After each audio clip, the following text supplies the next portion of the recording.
Welcome to the Slop Farm. Enjoy the video.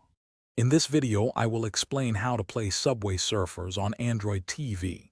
First, understand that the game isn't natively available, so we'll be sideloading it.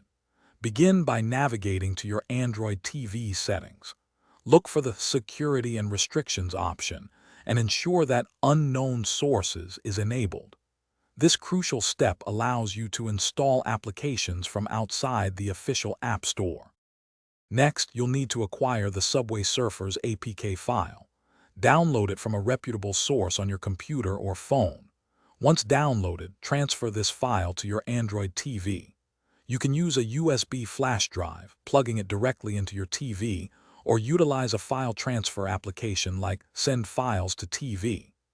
After the transfer, open a File Explorer app on your TV, locate the APK, and proceed with the installation.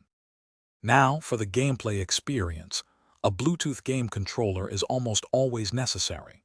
Pair your controller with your Android TV through the Bluetooth settings. While some basic navigation might work with your TV remote, a dedicated controller offers the best experience.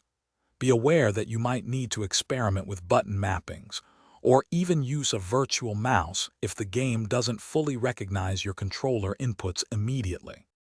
If you encounter issues like crashes or poor performance, try clearing the game's cache in your TV's app settings, or even reinstalling the APK.